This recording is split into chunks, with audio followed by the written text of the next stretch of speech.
Algebra 2, Lesson 63, and we're going to talk about the addition of vectors, or the rectangular form is back. Page 268. So, to add two vectors, we first write the vectors in rectangular form. Then we add them together to find the horizontal and vertical distances. The process is easier to understand if we think of each vector as describing a journey.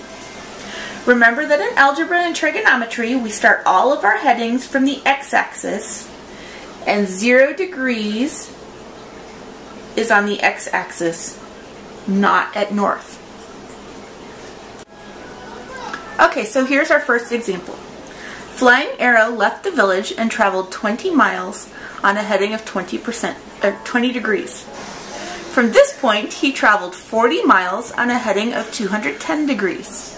How far from the village did he end up? So we're going to start by writing out the polar coordinates of his trip. So first, he traveled 20 miles on a heading of 20 degrees. So that's 20 at 20 degrees. From that point, he traveled 40 miles at 210 degrees. Now we can draw these angles. So we'll start with the first one.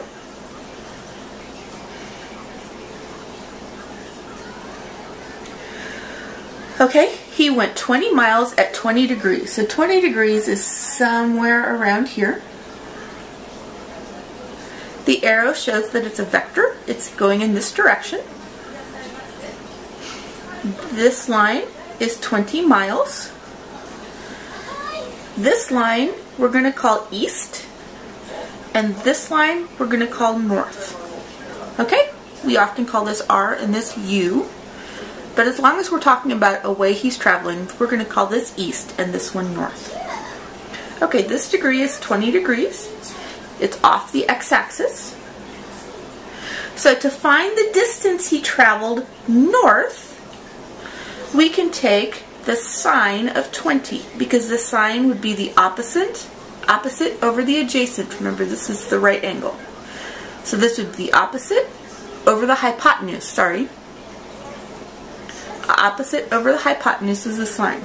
So the sine of 20 degrees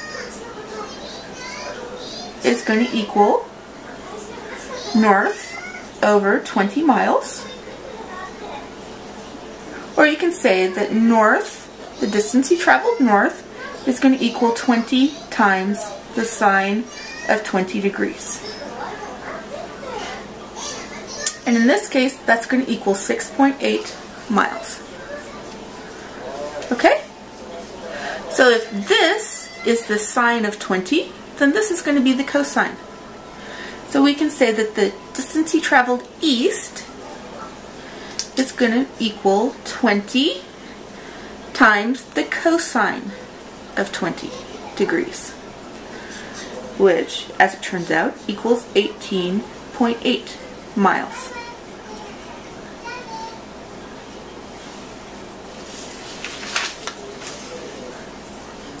Okay, let's look at the second triangle. So here's our coordinate plane again. The second time he traveled at 210 degrees, which is approximately here. Here's the right triangle from the x-axis. This is north, so this is west, and this is south. So we're going to call this the west line. This one is the south. This is the 40 miles that he traveled. This angle is 210. This straight line is 180. So this angle right here is 30 degrees. Okay? So in order to find how far he went south, the south is going to be the opposite over the hypotenuse, and that is sine. So it's going to be 40 miles times the sine of 30 degrees. And we can figure out how far he went west by saying 40 miles times the cosine of 30 degrees. Okay, 40 miles times the sine of 30 is 20 miles. And 40 times the cosine of 30 is 34.8 miles. Okay, now we can write all these in rectangular coordinates. Remember, the r is going to be positive if he's going to the right, negative if he's going to the left, positive if he's going up, and negative if he's going down. Okay, so 20 at 20 degrees is in quadrant 1. So the rectangular coordinates for that is going to be 18.8 r, that's east, plus 6.8, we don't need the miles, up. Okay? The distance he traveled in the second time, where he's going southwest, this is in the third quadrant, so both of them are going to be negative. So he traveled minus 34.8 r minus 20 u. Okay, now we can put this together by just adding. 34.8 minus 18.8 is 16r minus 20 minus 6.8 will be minus 13.2 u. Okay? So this basically means he ended up 16 miles west and 13.2 miles south of his village. Okay?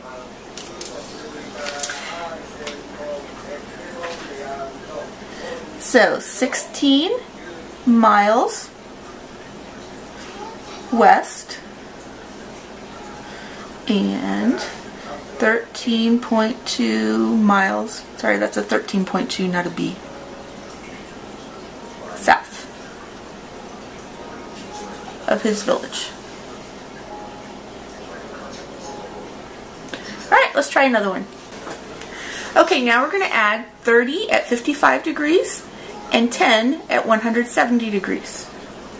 We can think of these as trips of 30 miles and 10 miles in the distances given. So let's draw the first angle from the x-axis. 55 degrees is going to be in quadrant 1. Be a little more than halfway. Okay? And here's the right angle. This is 30. We'll say this is north and this is east. Okay, so n is going to equal 30. This is 30 degrees. Nope, sorry, this is 55 degrees. Alright, sorry. 30 times the sine of 55 degrees, which equals 24.58. East is adjacent over hypotenuse, so east is going to be the cosine. 30 times the cosine of 55 degrees, which equals 17.21. So the rectangular coordinates here are, this is the first quadrant, 17.21 to the right plus 24.58 up. Okay, now let's think about the second part of the trip, the second angle. And let's draw it this way.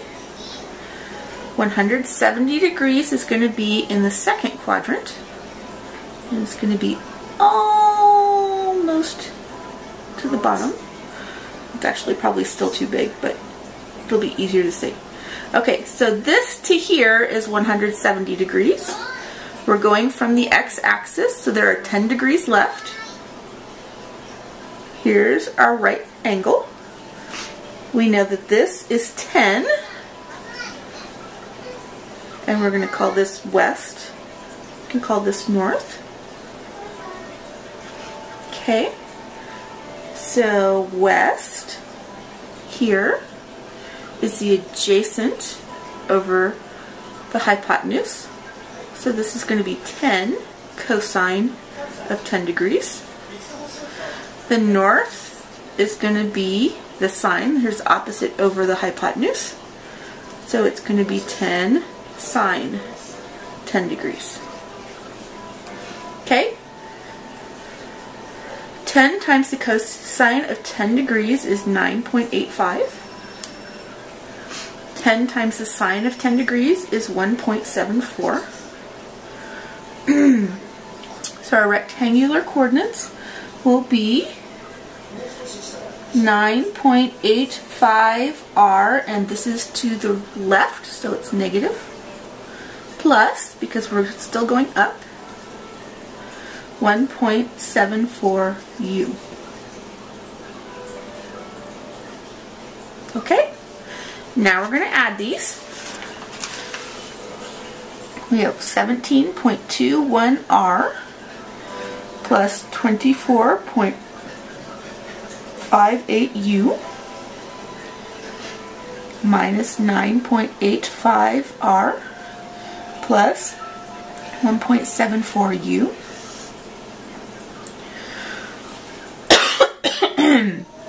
We subtract this, it's going to be 7.36r plus 26.32u.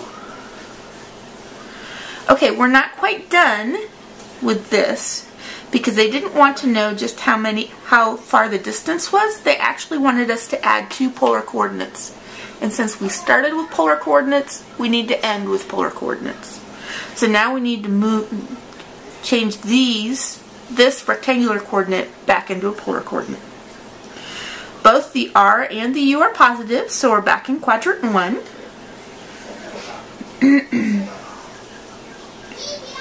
Okay, we're going to go right 7.36. Let's see, and up 26. So it's almost 4 times as big. So if I make this 7, 2, 3, 4, that means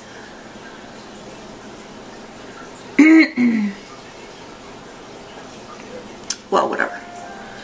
I'm not going to try to do that proportionally. You're just going to have to guess. Alright. That's wrong. It's okay. Here's the hypotenuse. This is our angle theta. This distance is 26.32. Just pretend it's 4.5-ish times bigger than this one. And this is 7.36. Okay, so we need to solve for the hypotenuse because that's the distance traveled, and we need to solve for the angle. Let's start by solving for the hypotenuse. The hypotenuse is going to equal the square root of 7.36 squared plus 26.32 squared, because this is a right triangle. Okay? And you work all that out on your calendar, and it comes out to 27.32, which is what you would expect. You would expect it to be bigger than this number. Okay, and now we need to find the angle. The numbers we have are on the adjacent and the opposite sides. So we're going to use tangent. So the tangent of theta, which is our mystery angle, equals 26.32, which is the opposite, over the adjacent. Theta equals the inverse tangent. We actually also call this an arctan, so you can say arctan. It's the arctangent of 26.32 over 7.36, which equals 74.37 degrees. So putting this back into polar coordinates, it's going to say 27.32 at, excuse me, 74.37 degrees.